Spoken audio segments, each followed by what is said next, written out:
Then get a full-time job. Since you don't have the money, you won't be going to college anyway. Why do you have to finish high school? At that moment, my stepmom, Olivia, walked in and put the money she had in her hand on the table. She said, "This is Sienna's monthly payment. Give her the keys to the kitchen so the poor girl can get something to eat."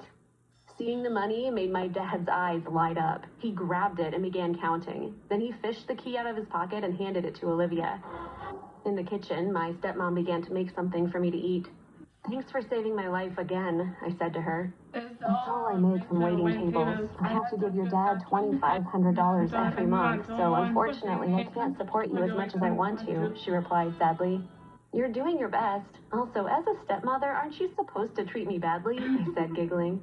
Olivia put the plate she had made for me on the table. She said, "Thanks for reminding me. If you leave one crumb on that plate, I'll lock you up in your dad's study. You'll have to iron bills all night." We both laughed out loud. My mom died when I was very young. Olivia raised me. She is my mother, but she didn't want me to call her that. She'd say, "You already have a mother. If you also called me Mom, that would disrespect her memory." The following day, I jumped out of bed when the alarm went off. One of my part-time jobs was dog walking. I had to wake up early for that. Olivia was an amateur painter. She had painted my portrait as a present on my 16th birthday. I looked at the painting on the wall as I did every morning and said, "Good morning, how are you feeling today?" To which I replied, "Perfect, you couldn't feel better than this." I should have felt pretty sad after what my dad said last night, but I felt amazing because I had the best stepmom in the world, which made me feel so lucky. I came back home after walking the dog and I got ready for school.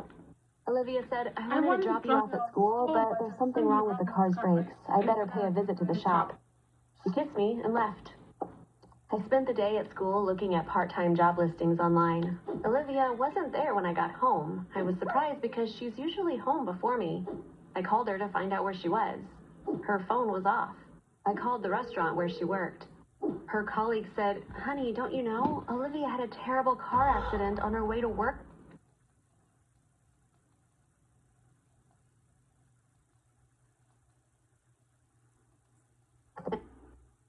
Document that looked quite old. There was also a note behind the canvas. I took it out. At the top it said, "In Congress, July 4th, 1776. I didn't understand what it meant. Then I read the note. "My dear daughter Sienna, 16 is an exceptional age. Did you think your portrait was the only gift I had for you on your 16th birthday? Of course not. This document is an original copy of the Declaration of Independence. It's a family heirloom. My dad always said this was worth at least $100,000. I hope it is. I will reveal my surprise once you finish high school. We will sell it so you can go to college. Your loving stepmom, Olivia." This was incredible.